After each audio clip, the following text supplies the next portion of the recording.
આજની સવાર વિચારોના વાવેતરથી ચાલો ફટાફટ નીકળીએ, ગાડી સફાઈ થઈ જાય એટલે. ભાઈ સવારે ઉઠ્યાથી એમ થતું હતું કે નથી જવું, પણ અહીંયા આવ્યા પછી એમ થાય કે નહીં સારું થયું, ઉઠી ગયા. પૂછ્યું બરાબર છે, પણ બીજા મળે જવાનું ખબર છે ને, એની ઘણી ફોરવેલું છે, બધા ડ્રાઈવરો ભેગા થઈને આવશે.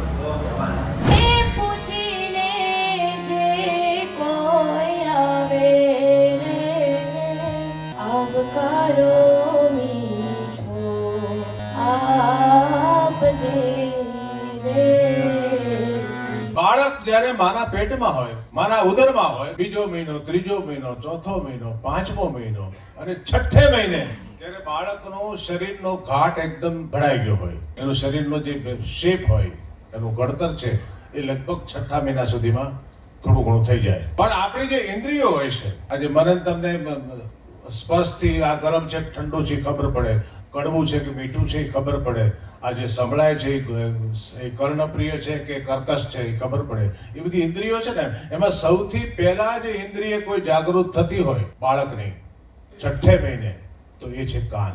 ડોક્ટરો હશે, મારી વાત ખોટી હોય તો મને અત્યારે કહો અથવા પછી કહો. ભાઈ તો ફાઇનલી ફંક્શન માંથી ઘરે પહોંચી ગયા છે ને અરવિંદભાઈ બારોજીએ જે મસ્ત વાત કરીને વાત જવા દો તમે, મસ્ત સંસ્કારોની મૂવી વાત કરી છે, જૂની દેશ રે પર જોયા. ઓલું કયું મૂવી તમે જોયું તો ની? એ મૂવી માં હતા. હા, દેશ રે જોયા, દાદા પરદેશ, ગામમાં પિયરિયું, ગામમાં. ગુજરાતીમાં તો બહુ બધી બધામાં છે જયદી, પણ એ શરૂઆતના પિક્ચર ઈ છે બધા. શરૂઆત ગુજરાતીના એના સ્ટાર્ટિંગના પિક્ચર ઈ છે, પણ જે ગુજરાતી પિક્ચર ઈ આવ્યા પછી એવા પિક્ચર હજી લગીમાં નથી બન્યા. પછી આ એટલે ને મયરમાં મંડળું નથી, કબૂતર જા જા મમ્મી ઈ તો હિન્દી કબૂતર જા જા પણ ગુજરાતી છે. પણ ઈ જે ગુજરાતી પિક્ચર અમુક મેં તો પાલવડે બાંધી રે, પ્રીત, દેશ રે જોયા, દાદા પરદેશ, ગામમાં પિયરિયું, ગામમાં સાસરિયું. જે છોકરીઓ છે ને આમ સાસરે જવાનું હોય ને, ઈ જે પહેલાના જૂના 1 થી 2 પિક્ચર જોઈ લે ને એટલે એને સહન શક્તિ આવી જાય, કેમ રહેવું ને તો એને આમ એટલું ઓલું ન લાગે કે મને અહીંયા બધા બહુ હેરાન કરે છે, મને દુખી કરે છે. જયારે ઈ વખતનું દુઃખ પડેલું છે ને ત્યારે, એટલે જયારે આપણો છે ને સમય આવે ને સાસરે જવાનું ત્યારે 2-3 પિક્ચર જોઈ લેવાનું. મેં જઈ દીધી પિક્ચર ઓછામાં ઓછા 15 થી 20 વખત જોઈને હજી હાલમાં હું પિક્ચર જોઉં છું. બહુ ગમે મને ગુજરાતી પિક્ચર. આવ દીશું આવ. કેમ દનયું ગયું તું? આ છોકરી કેવી ખબર? હાલો ઉભી રે બે મિનિટ. હેતાંશ તું આઈ. આ હેતાંશ ની હારે રમવા વાળી ફ્રેન્ડ છે, પણ આનું કેવું છે ખબર કે ઈ અહીંયા તો હું તને વાત કહું. એનું છે ને આ ખાય હું ખબર હું ખાતું હું ખા રોટલી હું ખાતું હું ખાય એમ કેતો બપોરે હું ખાઈ તને કહું કહી દો તમે કહી દો. એ છે ને આમ જો કોઈ એટલે કોઈ વસ્તુ કઈ ભજીયા છે, બટેકા પૂરી છે, કોઈ વસ્તુ કઈ ન ખાય. ઓનલી ફોર ઓર્ગેનિક છે. અચ્છા, ઓર્ગેનિક છોકરી હતી. કોઈ વસ્તુ કઈ નું ખાય અને દહીં એવું કઈ. તે દિવસે મમ્મી વાત કરતા હતા કે દિશા એટલા તે દિવસે એમ પાર્કિંગમાં છોકરા જેમાં બધા હારે જેમાં તો નહીં એટલે નહીં એ જો ખાય નો ભાવતો એવો. હવે મને જ જો જોઈ લ્યો તમે, મને જ તે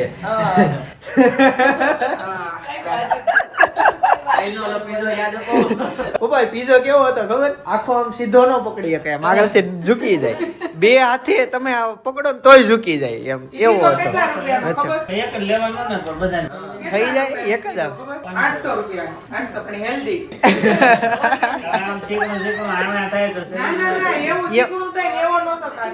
એવો નથી ખાતો. એવો નો મોંઘો લાડો થાય એવો ચીઝ બસ બીસ બસ એવો કઈ નહીં.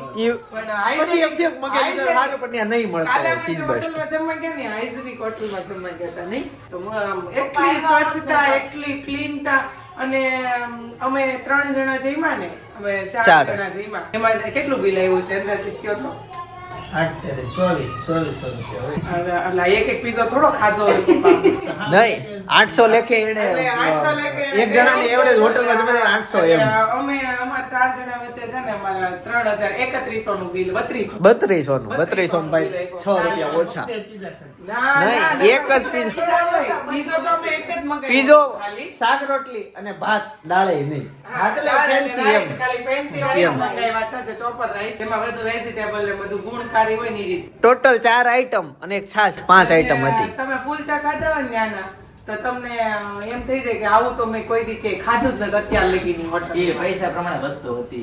એટલે ભલે એવું નથી કે આપણે અહીંયા પાછળ ગયા હતા એનિવર્સરી વાળી હોટલમાં ત્યાં આપણે ભલે પૈસા આપ્યા હતા ખાલી આપણે 12 જણાનું કાન ત્યાં 8600 રૂપિયા બિલ આવ્યું હતું એટલે આની હારોહાર જ થયું ને તોય એટલી વસ્તુને એવી સર્વિસ નહોતી અને આની સર્વિસ અને વસ્તુ બે એટલી જોરદાર સબ્જી બહુ મસ્ત બધું એક પર્સનલ મેનેજર જેવું હતું બાજુમાં ઊભા હોય. એક જ વ્યક્તિ ઓર્ડર કરો ને એટલે તમને ઇન્સ્ટન્ટ મળે ને ગરમ જ મળે હા અને એક જ વાર પીરસવા આવે આમાં આપણી આપણે દર વખતે હર વખતે પીરસવાનું. એમાં હોટલમાં સ્વાદ મળે પણ સંસ્કાર ન મળે. ઘરની અંદર રસોઈ જોતા આપણને ખબર પડી કે ઘણા લોકોના તમે છે ને એન્ટર થાવ ને ત્યાં તમને છે ને આમ આપણા વાઇબ્રેશન જ આપણને અમુક વખત ગમે જ છે ને અમુક વખત નો જ ગમે.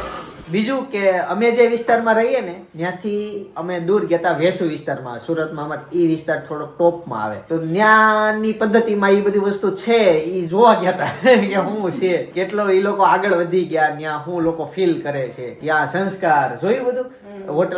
હોટલમાં વેલ્વેટ પાર્કિંગ. હવે અહીંયા તમારે એવું કાંઈ નહીં તમે તમારી રીતના પાર્કિંગ કરો અમારે અંદર આવજો એવી નકર એનું પાર્કિંગ કાંઈ નતું ત્યાંથી ઢાળ ચડીને ખાલી બેઝમેન્ટમાં મૂકી લિફ્ટમાં ઉપર જ આવવાનું તો એ બેઝમેન્ટ પાર્કિંગ આપણે બેઝમેન્ટમાં જવાનું હતું અને બહારની બાજુ જગ્યા હતી. ગમે એ વસ્તુ છે ને ઘરે બનતી હોય એ વસ્તુ આરે બહારની વસ્તુ આવે જ નહીં પણ આ તો આપણે ક્યારેક બહાર ગયા હોય કે કાલ છોકરાએ વેન કર્યું તો ગાલો 6 વાગે જવાનું તો 6 વાગે જમીન જવું જેમાં વગર આવવું ઈ કેમ નક્કી કરવું એટલે ક્યારેક આવી અમુક હોટલની જરૂર પડે ત્યારે આપણે યુઝ કરીએ એમ.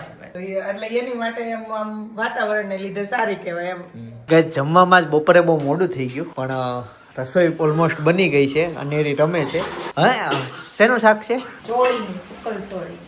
વાહ કેવું યાદ રાખવું પડતું હોય કેમ બાકી આવું કોઈ પૂછતું જ ન હોય અચાનક યાદ કરી રાખવાનું ચોળે બનાવते વખતે હા આવશે ને શાક પૂછશે બધા બેહે જમે ખાઈ લે બધાને એવું લે કળ એટલે હા હુકલ છે મમ્મી. ઓકે આવ્યું તેલ આવ્યું નીચેથી આવ્યું. ચાલો તી શાક રોટલી દાળ ભાત બરાબર. આ દાળ છે અને ઓલામાં ભાત હશે. ઓલામાં ભાત ન હોવા જોઈએ. અચ્છા હા ક્યાં છે? નીચે છે. ઓકે હા ભાત આવી ગયા. બે અત્યારે છે ને હું જમવા બેઠો એક રોટલી ફટાફટ વહી ગઈ ઘી વાળી રોટલી અને સાથે છે ને ચોળીનું શાક મજા આવી ગઈ. જો તમને હું આ કોળિયો બતાવું કેટલો મસ્ત મજા આવી જાય. ભાઈ જ્યારે નાના હતા ને ત્યારે જેને જોઈ લેસન આપે ને આવડતું ન હોય તો એની બુક લેવા જતો હું અને એને જોઈ જોઈને હું લેસન કોપી મારી દેતો. આજ એના લગ્ન છે મમ્મી. શું નામ? હા મને અઘરું લાગતું આવડે નહીં દાખલા સોલ્યુશન કરતા તો અમારી સોસાયટીમાં સૌથી છેલ્લે ઈ રહી છે એની બુક લઈ આવતો એનું લેસન થઈ જાય પછી એને જોઈ જાય બધું લેસન હું કોપી કરી નાખતો. તો એના લગ્ન છે. આમ તો ઈ સંબંધના લીધે નહીં પણ મમ્મીના ખાસ બેનપણી છે. બેનપણી છે ને મમ્મી? બેનપણી અને બેન છે લે. અચ્છા એવું છે. ખાસ એની સાથે ગરબા શીખવા જતા મમ્મી એટલે વધારે ગ્રુપ બની ગયું. આવું છે ને? ચાલો તે સર્વનું આમંત્રણ છે તો બધા થઈએ. અમારે તો જયારે જવાનું હોય ત્યાં સવારથી સારા કપડા પહેરી એટલે સાંજે અત્યારે અમને જો ઉતાવળમાં આવ્યા 6 વાગે નીકળવું હતું ને 6 વાગી ગયા છે ત્યારે ફટાફટ નીકળે એટલે અત્યારે ટાઈમ જ ન હોય રેડી થવાનો. ગાઈસ ફાઇનલી ફાર્મમાં પહોંચી ગયા છીએ. જાન તો કોઈક બીજાની પણ અમારે આ ફાર્મમાં જ આવવાનું છે. પાર્કિંગ ગોતવાનું હજી. આવો અનેરી આવો લે. અને ભાભી હેતા સુઈ ગયો તો ઉઠો. Good morning.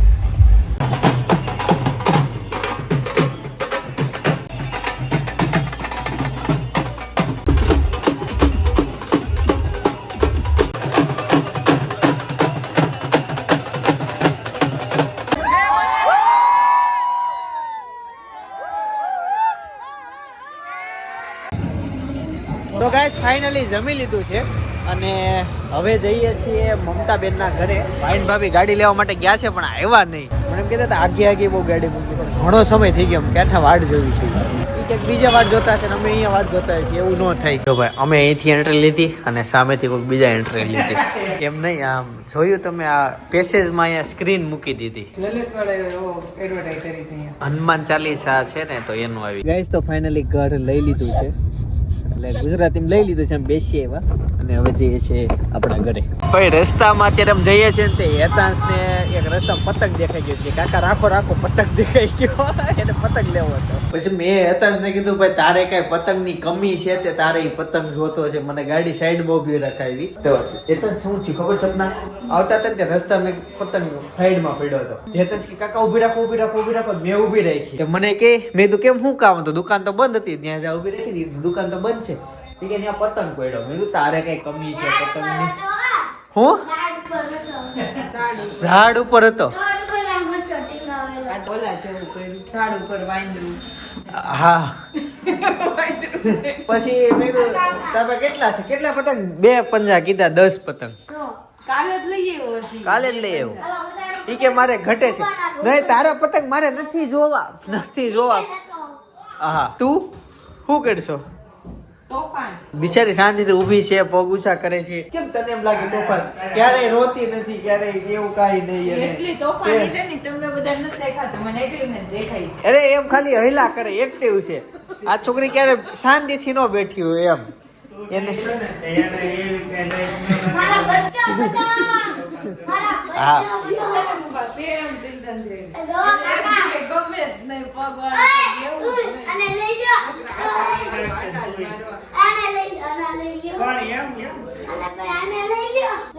એમાં શું છે અનેરીને હલવા જોઈએ તો શાંતિ ખોળામ ન બે કે હવે 4 વ્હીલ માં અહીંથી ત્યાં જઈએ તો કલાકનો રસ્તો હોય તો કલાકમાં હિલા વગર કન્ટિન્યુ હિલા કરે તો બે હાથ દુખવા મળે એને ફોરલ ઘરે લાવી ને એમાં. જો તે કેવી બસ આવું શરૂ જ હોય ને શાંતિનો બેન મને તે બહુ ગમે.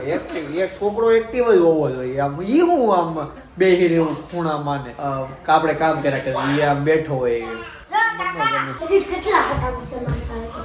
આટલા બધા છે તો તારો ઝાડ વાળો જોતો તો ન લઈ દીધું ને. અરે મેં ના પાડી બીજું તારે ઘટે મને કહેજે ને. મેં બોલ કેટલા છે તારા પાસે? કે 10 પતંગ છે. મેં એક પણ એક આપજે નું લઈ દઈ. એનું ધ્યાન પતંગમાં છે. જો હવે પડ્યું લઈ લે મમ લઈ લે. એનું ધ્યાન જ પતંગમાં છે. જો હજી 2 પતંગ એમાં છે. પકડશે નહીં એને ખબર પડી ગઈ છે લાઈટમાં થાવે છે કે નહીં. એતા સર એક પતંગ ગયો. કાંઈ બાર લઈ ગઈ ફાટતા એને. એને જોલી હળી નો વાગી જાય. ખાલી કોથળી આપી દે. આવો ભાઈ આવો. જય યોગેશ્વર. શું થયું ભાભી હજી આને પણ પતંગ નથી. મને રસ્તામાં કે ગાડી ઉભી રખાવી ઝાડવા ઉપર પતંગ હતો કે કાકા પતંગ જોતો છે.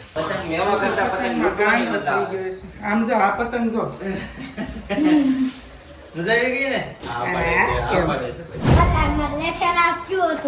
કયું હું લખ્યું છે? આજ મેં શું ખાધું ખબર? આપણે ઘરે બેસવા ગયા હતા ત્યાં ખજૂર. પછી છે ને આ બુક પછી આમાં છો એમાં શું જોવાનું? આ તો સ્કૂલની બુક છે. પછી આ ઈ સ્કૂલની છે. પછી ખમો આ પેજ લખું પછી આ પેજ લખું. અચ્છા એકડા ને એવું બધું લખવાનું હતું પણ આયાથી આ મુમ્મા તો નતો એટલે આયા એટલે સાઈડમાં લઈ લીધું. આ બુક પૂરી તો એટલું બધું લેસન કરી લીધું તે. ત્રણ બુક ને આટલું પર હોને પછી આને આમ આ ડ્રોઈંગની બુક છે. હા અમે સ્કૂલે ગયું આખું એમાં કલર પીડો પણ મસ્ત છે. યતન મને બહુ ગમ્યું આ ચિત્ર તારું. જો હું તને સમજાવું છું હું છે ઈ. આ પવન જાય છે હવામાં અને મેં સુરેશ દાદા આઈફોન 17 દોર્યું. હા સુરેશ દાદા એનો સેલ્ફી લે છે અને આ છે ઝાડવું છે અને આ છે તો નદી અચ્છા નદી છે ઓકે અને આ છે મંદિર આ છે ઝાડ. આ બા મંદિર નથી ભાઈ ફર્સ્ટ ક્લાસ તું ડ્રોઈંગ જો તું નદી નાની હતી આવતા આવતા મોટી થઈ જાય. વાવ આ કોણે દોડી દીધું? કલર હાથે પીડો છે અને દોર્યું કોણે? મેં સરસ. હા કેટલા ડ્રોઈંગ દોર્યા કહું એક આ દોર્યું પછી આ બધું મેં દોર્યું. પેટમાં પોઢીન સાંભળેલી બાળ રામ લક્ષ્મણની વાત આ પણ પ્રમાણ આપે છે કે શિવાજી જ્યારે પેટમાં હતો ત્યારે જીજાબાઈએ રામાયણ સાંભળેલી રામાયણ વાંચેલી. પેટમાં પોઢીન સાંભળેલી બાળ રામ લક્ષ્મણની વાત રે શિવારામ લક્ષ્મણની વાત માતાજીને મુખ જે દીથી ઉડી એની ઊંઘ તે દીથી એ શિવાજીને નીંદરું નાવે માતાજી જાબાઈ ઝુલાવે અન બાળોડાને માતહી ચોળે ધણણ ડુંગરા ડોલે એમ આભમાયું ગેલ ચાંદલો ને જીજાબાઈ ને આવ્યા બાળ રે જીજાબાઈ ને આવ્યા બાળ એ બાળોડા ને માત હિચોળે ધણણ ડુંગરા ડોલે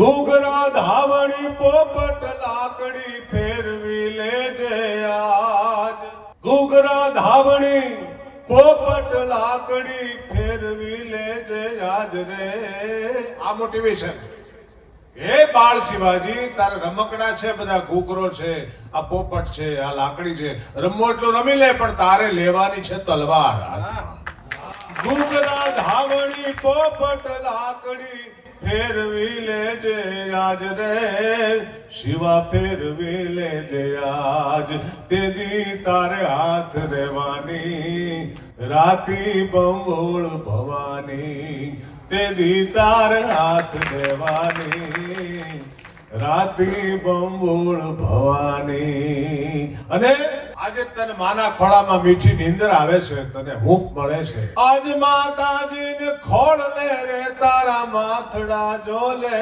જાય આજ માતાજીને ખોળ લે રે તારા માથડા જો લે જાય રે તારા માથડા જો લે જાય તેદી તારે શિર ઓશિકા મેલાશે તીર બંધુકા તેદી તારે શિર હોશિકા મેલાશે તીર બંધુકા આવા હારડા ગાયને શિવાજી કીધું ને જો શિવાજી ના હોત તો શું થયું હોત તમે કલ્પના કરી લો કે શિવાજી થયા તો પણ આવું થયું હોય તો શિવાજી ન હોત તો શું થાત રાણા પ્રતાપ ન હોત તો શું થાય ભાઈ ફાઇનલી બેડની સફાઈ કરી ઘરનું રિનોવેશન કર્યું બેડમાંથી શું નીકળો આ બધા સવાલનો જવાબ બાજુમાં છે એની સાથે સાથે ઈ વ્લોગમાં જયદીપ પટેલ પણ મળેલા તો પૂરો વ્લોગ છે મસ્ત છે જોતા આવજો ત્યારે બાજુમાં સજેસ્ટ કરું છું આવતીકાલે સવારે 9 વાગે પાછો આવી જાય જય સોમનારાયણ જય શ્રી કૃષ્ણ જય વિશ્વ